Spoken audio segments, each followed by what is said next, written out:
Welcome back to the show, folks. That's right. You got the American Adversaries Drive Time Prime Time Show. Once again, one more time, please help us save the babies. It's real easy. All you got to do is go to am660theanswer.com or call 800-357-1997, and every bit that you donate will go to help save babies.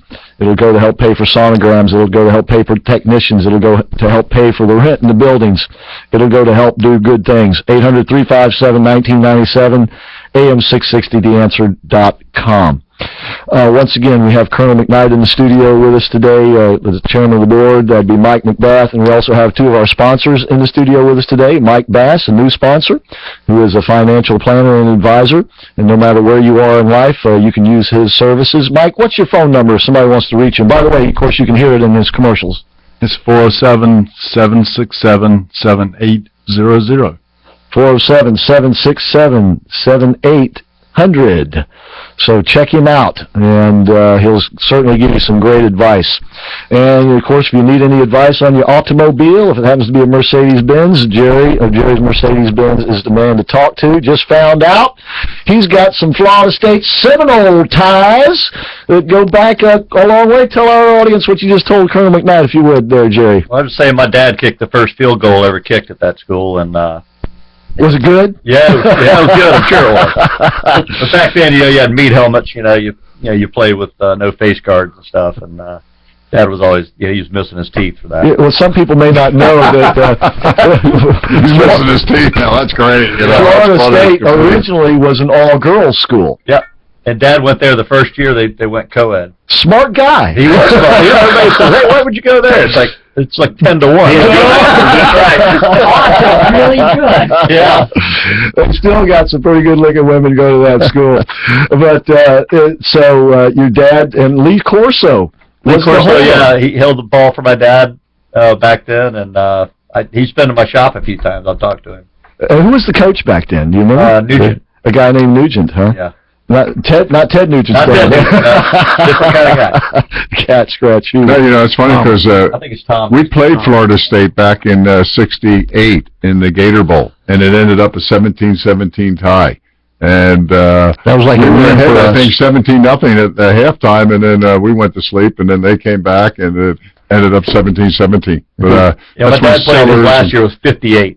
He came back and finished on the GI Bill after. Oh, he did. Yeah. Well, I remember that was a lot. Back then, the Gator Bowl was big time. It was like the fourth or fifth best bowl you could play in. Now it's sort of faded a little bit into the sunset. So my lovely bride is a Gator. Oh, is that right? Yeah. Well, go Gators. Well, obviously they got good-looking women in Gainesville, too. They're smart, too. In Florida, they're smart as well. They're not just good-looking, they're also intelligent. I went to Florida. All right, and Penn State, too, right, Mike? I guess. We don't have any women on campus, so I don't know what we got them all covered. That's what they were called, though.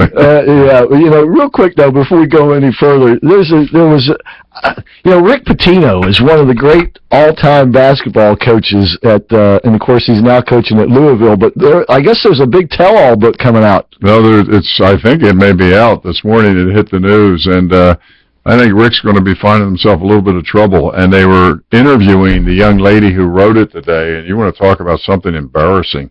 They were talking about the recruits they bring in, and obviously you want to have a good time and make sure that they enjoy being part of the university if they so choose to go there. Well, the girls really did have a good time with the guys, and to the point that, these were paid hookers and everything else with the recruits. And the girl, it was amazing. The girl outlined everything. You could see the announcer. He's like, oh, what? And I think, Rick, you got a lot to answer for. Wait till the school has to go through this, because this literally broke this morning, and they had the girl that brought the girls to all the parties, and it was for all the big time, in basketball. This was a basketball related. So far it's basketball related. We'll see where it goes from here. And now the coach or they didn't call him a coach. You know how they have like an assistant or something. And now the Pitino said, I didn't know about this. Oh, okay. Now the guy's going to another place. Now I can imagine the other school going, oh my God, we better check this out real quick. No wonder we signed so many new guys up. But in all seriousness, the sad thing about it is college football should be for college students. And obviously what went on here. Yeah. This is, again, an absolute disgrace. And this is a basketball recruiting And you're scheme. talking a top 10 basketball team year in and year out, and now we know how they got there. And, Wow. oh, well, Rick, I mean, this is going to be a great story the next couple of days. This may overdo the Benghazi situation. For all the salacious individuals in the crowd listening, they're going, hey, turn it to that Louisville, but we'll see how this thing evolves. But, I mean, that's going to be a tricky, because then you can start tracing everybody, and oh boy, this is going to be real interesting.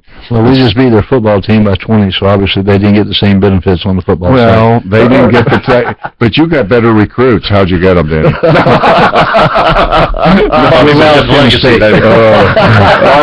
We are. No, but actually, but there was one really good story this week, and unfortunately, as a Penn Stater, the Ohio State-Penn State game did not go any way that I preferred it, but there was a great story in NCAA football. The starting defensive end for Penn State, and they recognize this on the Which is what the ESPN. position you played there. Right. He was a starting defensive end. He never started a game in high school, which is unbelievable. The kid walked on at Penn State and said, I just want to try. And as his walk-on, saying, yeah, come on out, here's the uniform, good luck, and see you later, right? Well, the kid never played in a game for 4 years at Penn State. He built his body up. He came there at 218 pounds. He's a defensive end. He got beat up by everybody, right? Because he just wasn't ready. This year, he's a fifth-year senior. His first game he starts. He leads the country in sacks, 11.5 sacks. The kid grew to 6'7", 280 pounds, and the kid is like lightning. And I just hope that he gets all the things he deserves and he's a pre-med major. He already graduated, and he's working on, to go further with a graduate degree until he can go to med school. But the good news is he's probably going into the NFL because they had scouts there and everything, and they said probably the best defensive lineman in the country may be that kid, Joey Bosa that kid was just fabulous. But that kid's been playing at that level for years. This is a kid that's come into his own. He has he has a motor that never stops, and he has great speed. Well, the NFL needs doctors, too. Yeah, that's right. But he's going to make a lot more as a player. So